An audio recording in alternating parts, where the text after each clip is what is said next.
Hello, welcome. We are on our second, I believe, Lunch and Learn on a Tuesday with Kamira. My guest today is Tanya. I'm very excited about this. We're going to talk about helping our teens build wealth instead of debt, which is something that's in the news all the time these days with the student loan debt crisis just getting larger and larger and larger, and all of us trying to think of ways to prevent that for future generations.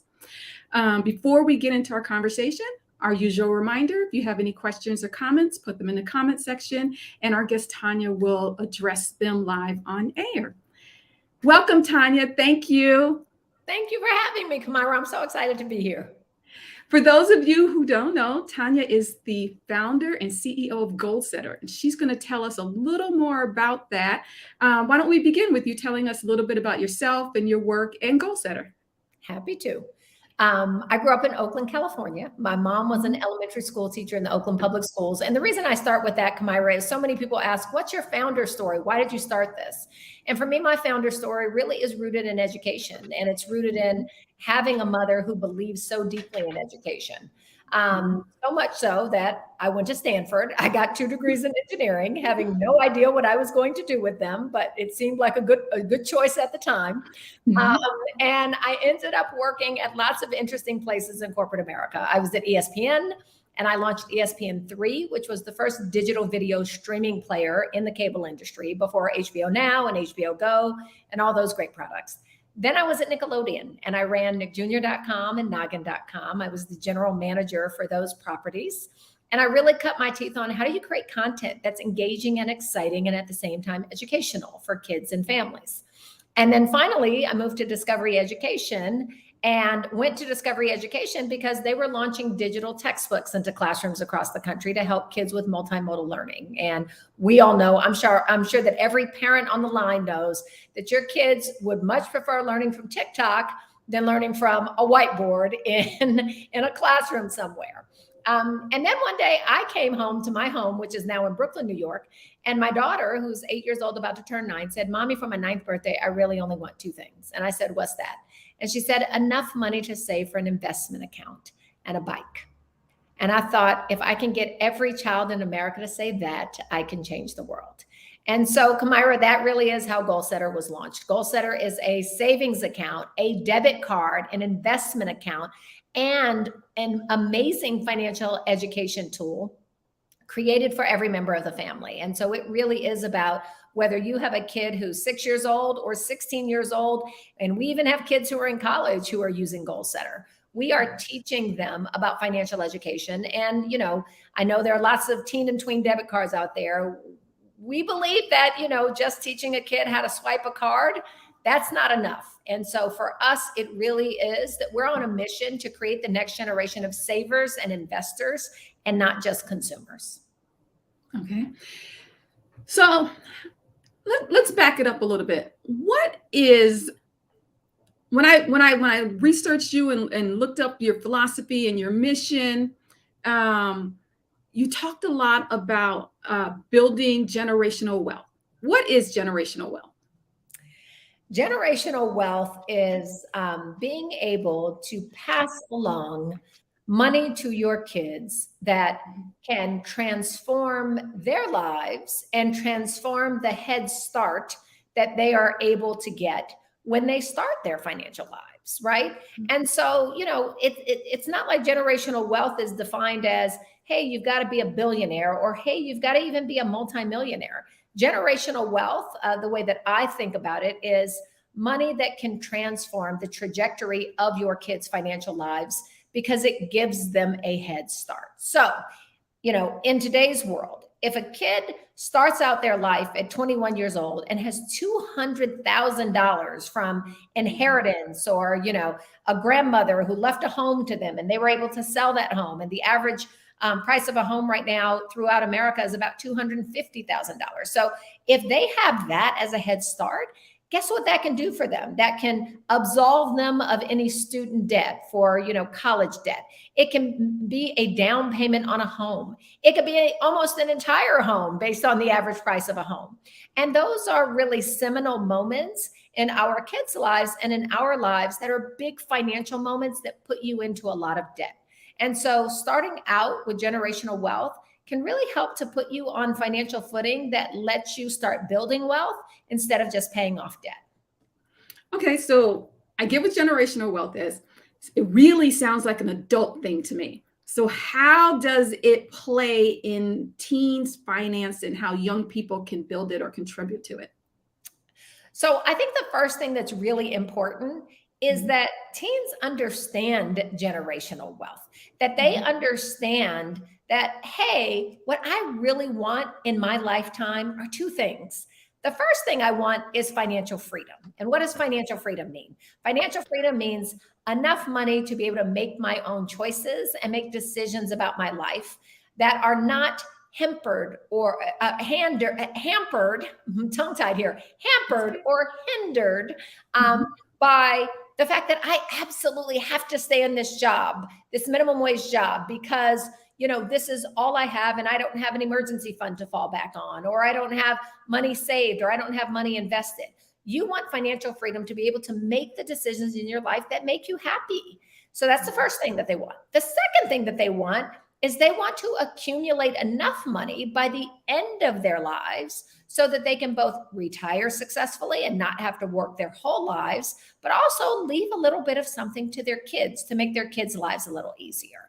And so that's the whole notion of teaching your kids what's important for you to start thinking about in terms of your own money relationship from the time that you get your first paycheck. It's important for mhm. you to think about how to make your own life financially free. It's important for you to think about how to make your retirement financially free. And it's important for you to help to think about how to make your kids' lives financially free. That's it. I got it. Thank you. So, knowing that the teens understand this and are in favor of it, what does the tween and teen savings and investing landscape currently look like? And what do we want it to look like? Well, it's really interesting, Kamira, because when I launched Goalsetter, we actually didn't have a teen and tween debit card. We had a savings Mhm, account and we had financial education. And we focused mhm, on those two because, I have four kids of my own. I have a 6-year-old, an 11-year-old, a 12-year-old, and a 17-year-old. So, needless to say, I have my own examples in my house of how kids know how to spend money from the time that they emerge from the birth canal. mhm, From the time that these kids came out of my womb, they knew how to spend money. And so when I started Goalsetter, I wanted a different model. I wanted a platform that taught kids about saving and investing. Well, unfortunately, all of the venture capitalists in the country said, you know what? That's not a thing, Tanya. We're not going to fund that because we don't believe that kids' finance is a thing. And so the companies that cropped up after me were all teen and tween debit card companies. And those companies got lots and lots of funding. So when you ask, what does the environment look like? The environment looks like a lot of teen and tween debit card companies that, quite frankly, many of them have not focused on financial education because selling debit cards into families was enough. Well, for us, selling debit cards and that whole landscape of just put another debit card into kids' hands was actually irresponsible. We're teaching kids to be the next generation of consumer instead of teaching them the key principles of how to build wealth. So very early on, Goalsetter, we developed our own financial education curriculum from kindergarten all the way through 12th grade, mapped to national financial literacy standards, which just means that we teach 6 categories of important financial education information. We teach saving, we teach spending, responsible spending, investing, managing credit, managing risk, and what's the 6th one? Saving, spending, investing, managing credit, managing risk. And earning income. And so we teach those 6 categories, but let me tell you how we do it. Every week, when a kid has the Goalsetter app, which by the way, now does come with a debit card. So we have a savings account, we have a debit card, we have investing account, and we have our financial education quizzes. Every week, any kid who has Goalsetter gets a financial education quiz, but it's all centered around memes and gifts from popular culture. So when Beyonce says, can you pay my bills? Can you pay my telephone bills? We use that to explain. Beyonce wouldn't need anyone to pay her bills. If she would just save for the emergency fund of 3 to 6 months of her expenses, Beyonce could pay for her own bills.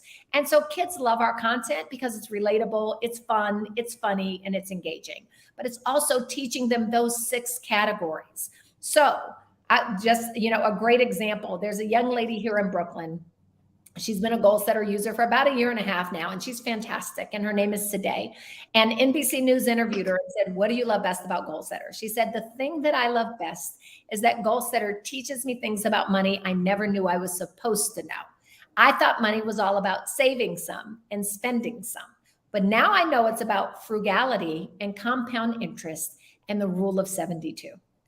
And Sade knew this because she takes a weekly financial education quiz that teaches her a different topic. But she also knew this, Kamira, because when we say we believe in financial education, like, we're very, very serious. So we have a rule attached to our teen and tween debit card. It's a groundbreaking rule in the industry. Nobody else has it. Nobody else thought of it. And this rule is called learn before you burn. When a parent activates this rule, their kid's debit card will automatically freeze on Sunday morning if they haven't taken their financial literacy quiz for the week yet. And the minute they take that quiz, the card unfreezes again. And so, you know, when Sade wants to go and use her card on Monday at school, but her card is frozen because she hasn't taken her financial education quiz for the week, she knows that, hey, in order to make sure my card is not frozen the next week, I'm going to take my quiz on Sunday, or I'm going to take my quiz on the way to school. But she's simultaneously learning these key concepts. Okay, so I got that. So you mentioned a couple of terms, and I'm going to ask you to define them, but I also want to just make a note to our audience. Our audience is watching, and they're saying they don't usually talk about products a lot. And the reason why we're talking about a product today is because we have done quite a few conversations about financial literacy and teaching it in your family, learning together, etc. And now we wanted to present you with a product that does this very well. It is available to everybody. It will be available in other avenues too, which we're going to discuss later. But first, I want to ask you to define a couple of terms. The first was the rule of 72, and the second is compound interest. Happy to do both. So the rule of 72 is super interesting to me because it's a very simple way of understanding how fast your money will grow when you put your money into different vehicles. So the way that you figure out how fast your money will grow is specifically using the rule of 72. It tells you how long it takes your money to double. If I put my money into a savings account, say, and that savings account yields 2% interest on an annual basis, then 72 divided by 2 is 36. That means it'll be 36 years for my money to double if I put $100,000 into that savings account at a 2% annual interest rate. If, however, I put my money into the stock market and the stock market has grown by 7% every year on average for the past 50 years, then 72 divided by, it's actually been 10% adjusted for inflation, but let's say 7%, or at 10% before inflation, 7% adjusted for inflation, but 72 divided by 7 is 10 years. And so my money will double in 10 years if I put it into the stock market. It is a super convenient rule, but also really important for young people to understand, oh my goodness, sticking my money in a savings account will never make me rich. Sticking my money in a savings account only means that my money doubles every 36 years, even if the savings rate is 2%, which is still, you know, in some places difficult to achieve. So 72 divided by 2, 36 years, versus if I put my money in the stock market, 72 divided by 7, 10 years, my money doubles. And then in another 10 years, it doubles again. And another 10 years, it doubles again. I tell kids all the time, Kamira, if you've got $100,000 in one hand, or, you know, one friend has $100,000, another friend has $100,000, and one of them puts their money into a savings account. At the end of 30 years, that money will only be a little bit more than $100,000. It's not going to be very much. If you take that same $100,000 and put it into the stock market for that 30-year period, at the end of 30 years, that money will be $761,000. And so it's a huge difference that we want to help kids understand. The second thing you asked me about is compound interest. And that's kind of what I just explained. Compound interest is all about when you invest your money and you have an annual interest rate. A straight interest would mean that, you know, if I get 7%, if I invest $100,000 and I and I have a 7% interest rate, that's simple interest rate, then I just earn 7% on that first $100,000 year over year over year. Compound interest says that the first year I earn 7% on the $100,000. The second year I earn 7% on the $100,000 plus the $7,000 I earned in year one. So it's on $107,000. The third year it's on all of the interest that I earned or all of the money that I now have from the first 2 years. And so you continue to grow your money in that way, which is why investing is so powerful. Investing takes advantage of these principles of compound interest, and it's important for our kids to do it early. Our kids need to understand the earlier they invest, the more they can take advantage of compound interest. Money grows over time, and time is on their side now. All of our kids should begin investing right now as teenagers because compound interest is such a powerful tool for building wealth. So I'm assuming that these two principles are part of what's taught through the app and that they're quizzed on. And that's helpful for parents because sometimes we don't know how to relay this information, and you're relaying it in really accessible terms using Beyonce lyrics and all kinds of fun stuff. What other ways can parents and families use your app as a tool for teaching financial literacy and wealth building? You know, Kamira, one of the things that I often reflect on is how we as parents always say we want our kids to have more than we had, right? Mm-hmm. And sometimes I think that, you know, when we say that, or often when we say that, what we're thinking is we want them to have more stuff. We want them to have more opportunities. We want them to have more vacations. We want them to have more, you know, sometimes we only had one pair of shoes growing up. We want them to have more than that. But the truth of the matter is that sometimes giving our kids more is actually disadvantaging them in terms of their own financial picture in the future. And so when I think about giving my kids more, often what I think about is how do I give them more information? How do I give them more hustle? How do I give them more incentive to want to save money and invest money on their own? And so I think one of the best tools for financially educating your kids is what I call the power of counter parenting. And the power of counter parenting means sometimes we got to do what's counter to what we really want to do, which is give to our kids. Sometimes we have to do the opposite of that, which is to say no. And so my kid, as an example, wanted a coat. We're buying winter coats. We're in New York. Got to buy winter coats for this season because he's outgrown his previous winter coat. And so he sent me a coat that I thought was ridiculously expensive. And so my answer was, no, it's not that I couldn't afford the coat. If I wanted to afford the coat, I could. But I thought that it was completely unacceptable that a 12-year-old have a coat that costs this much money. And so I said, well, look, the coat that you want costs $100 more than the coat that I am willing to buy you. So you can feel free to either drop $100 off in my bedroom or get the coat that I'm willing to buy you. You tell me which one you'd like. And it's completely up to you. If you want the more expensive coat, you've got a job. You can go and pay for that more expensive coat with the money that you've earned through your job.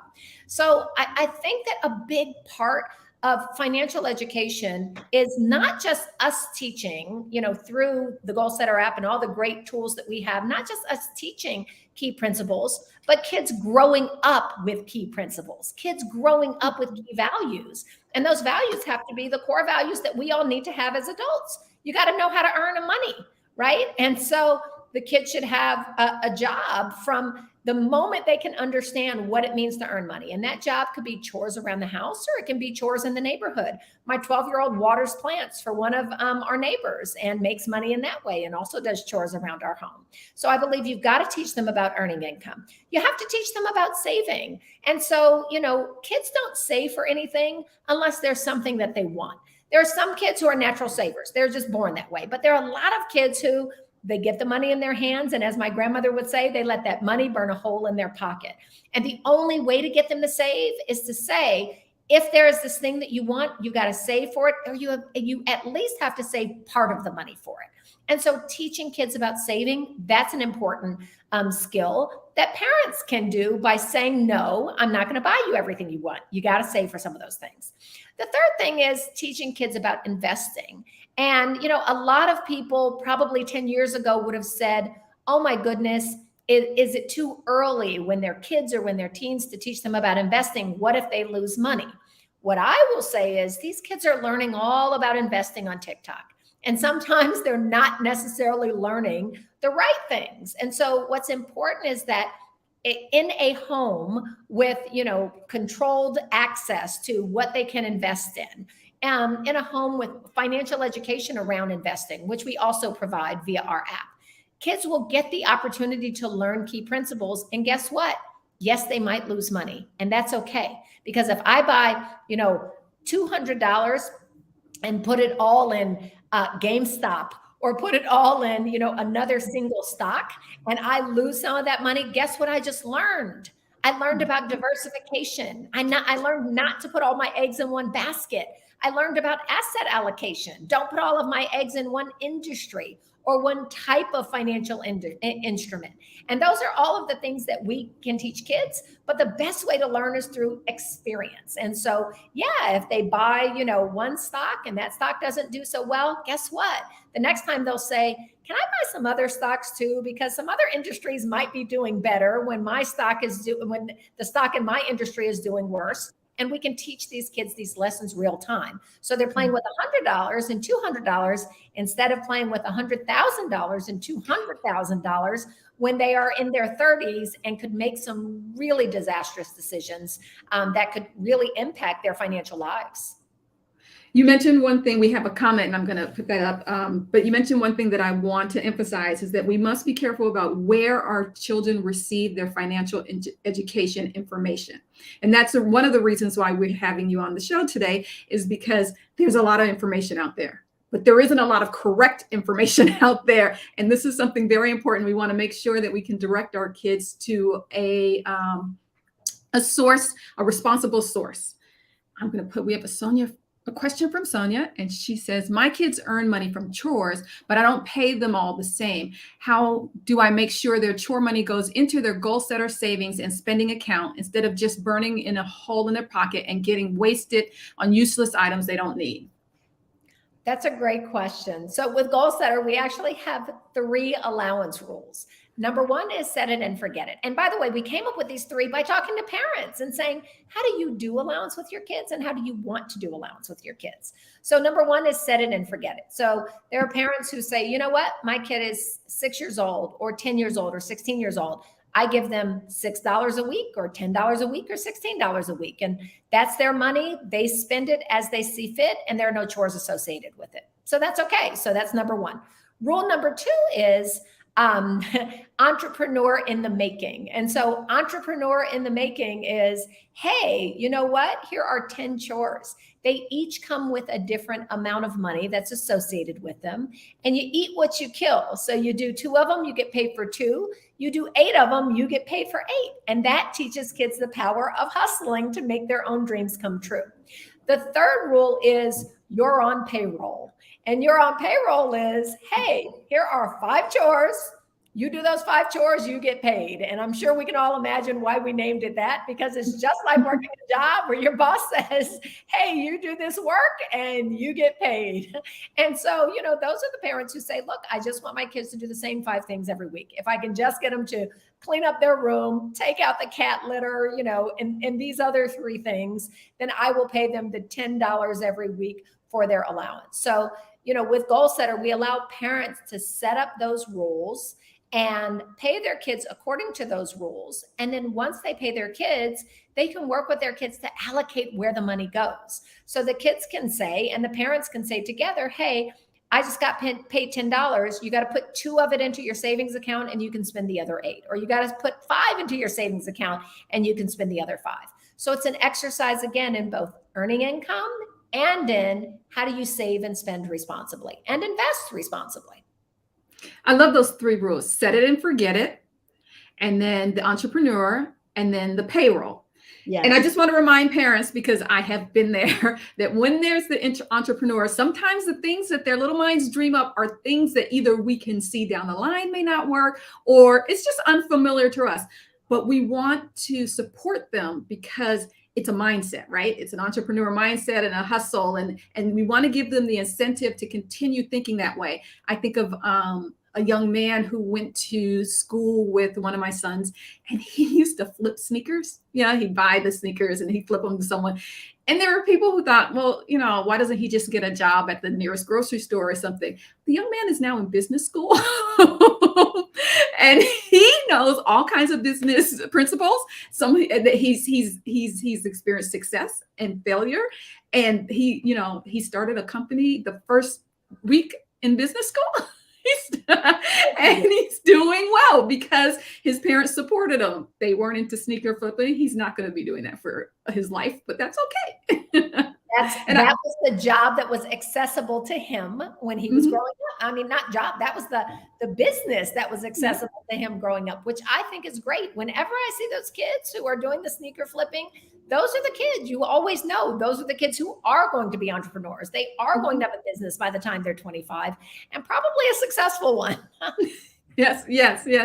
And they don't let a step back slow them down. They learn from it and they move on. That's right. This has been wonderful. We have learned a lot about Goalsetter. Check the comment section for a link to the website, and you can download the app for yourself. But I want you, Tanya, to please tell us what's on the horizon for Goalsetter. So we are really excited because, our financial education is so rich, and we have parents who say all the time, Kamira, you've changed our family's life. Truly. You've changed our conversations in our household. I had a banking executive the other day whose daughter is a Goalsetter user say, my daughter came to the dinner table and asked me about Social Security today, Tanya, because they had taken the Goalsetter quiz. I was at a Stanford alumni event, and someone walked up to me and said, we are a Goalsetter family. My 10-year-old daughter took a quiz on Goalsetter last week. And this week she said, Mommy, I just took that quiz on investments. I think I'm ready to buy my first stock. And so, Kamira, we know that we are changing lives for kids and families across America, and we want to do that in even larger measure. We are on the cusp of launching in Clayton County, Georgia, a partnership wherein we are providing Goalsetter in the classroom. So Goalsetter Classroom is financial education curriculum for high schoolers. We also have financial education for middle schoolers. That's in the classroom, and elementary school is coming soon. So we have financial education curriculum that's happening in classrooms. We are partnering with school systems across the nation in order to get that financial education into the hands of kids. And it's fun, it's funny. There are videos, there are fun quizzes that happen in the classroom too. It shows kids the power of finance, but it does it in ways that they can relate to, right? We talked about TikTok before. Our videos are fun TikTok-like videos, but highly produced by ex-Nickelodeon executives and producers. And so they are fun and engaging. And we really are excited to get them in the classroom and see how much kids learn and see how much they love learning this education, and how much it can set them on the right path to a different kind of life when you are coming out of high school and then coming out of college, knowing what it means to save, knowing the 50-30-20 rule, knowing about investing, knowing about, the core principles of building wealth. Those are the things that we really believe are going to change the lives for so many of the kids that we're touching. So that's what we're excited about next, Kamira. So we put up the website where people can download the app for their personal family use. If somebody is interested in the classroom curriculum to use either in classroom or after school clubs and activities, how do they access that? That is a great question. They can please just reach out to us at hello@goalsetter, GOALSETTER.co. So if they reach out to us at hello@goalsetter.co, you can also go to our website, and our website has a tab there for classrooms and schools, and you can input information into the website, and someone on the team will get back to you. Thank you. Thank you. This is a message that is really close to my heart. So I am glad to be able to talk to you and to also share this with everybody who's watching. I appreciate you coming today. I know that you're very busy. Tanya has lots of accolades, lots of good things happening, and it was a lot to say. So we put it in the comment section. The wonderful Jessica has uploaded your bio and all the wonderful accolades. So people who want to know more can read that information there and they'll understand why I am so excited to have you here today. Oh, Kamira, thank you so much for having me here today. Truly, I mean, all of the parents, aunts, uncles, grandparents who may be listening today, we are just trying to make their lives easier. We know that financial education is something that we were never taught in many instances as adults. And we know how much they want to have this knowledge and information in the hands of their kids. And it hasn't been easy in America to get fun and engaging financial education content out there to our kids. And so we want to make their lives easier. And we're excited about, just having more of them using Goalsetter, giving us a try and seeing what their kids think about it as well. Fun and engaging is key. And I will add substantive. And substantive. Absolutely. We have one more comment before we go, and it's from one of our LinkedIn users. And I think that may be a first for a Tuesday. It's an amazing company. God bless you, Tanya. Minorities can benefit from this mindset. Save and invest smart. Thank you so much for that comment. I love that comment. And what's funny about Goalsetter is that because we target kids and because we're all about kids, I shouldn't say target, but because we're focused on kids, and because I came from Nickelodeon, my background is Nickelodeon. You see every kid in America watching Nickelodeon. Every single kid. They could be from wealthy families. They could be from wealth-seeking families. They could be kids of color. They could be, kids who are not of color. Every kid is watching Nickelodeon. And we said, why can't we do the same thing with financial education? Why can't we make fun, engaging, substantive financial education videos that has every single kid in America as an audience? And that's what's so exciting about what we've done. When you see our actors in our video, we have African-American men, Asian women, Latino men, white men, white women. I mean, we represent everyone. And so we really believe that what we're doing is we are normalizing wealth for every American. We are showing kids that wealth is not the domain of a certain subset of people. It is the domain of all of us. And we're going to teach you about it early, and you can secure it by understanding key principles and then living those key principles when it's time for you to make your own financial decisions. Thank you. Thank you for that. I appreciate it. I am going to remind everybody that we are on the air live again later this week. Tomorrow on Wednesday, we have another Lunch and Learn. But the really cool thing about it, Francisca has started Lunch and Learns that are 10 minutes. She answers a particular question that we have received from someone in our audience. She will be on tomorrow with Phyllis Fagel. It's part 2 of a 3-part series with Phyllis Fagel, and they will be discussing the benefits of a K-8 school versus the benefits of a strictly middle school, which is be 6, 7, and 8. And that's going to be a 10-minute conversation. So you should be able to hop on live while you're wolfing down your food and then get back to whatever it is that you're doing. Thursday, we still have the Inside Scoop with Sue, so join her Thursday. Tomorrow on Wednesday will be 1:30, and I believe Thursday is going to be 1 o'clock, but Jessica will correct me if I'm wrong, and Sue will have another valuable discussion for you. Thank you very much. Thank you again, Tanya. Thank you, everybody who has joined us today, and we look forward to speaking with somebody else next week. Thank you, Kamira. You're Bye, welcome. everyone.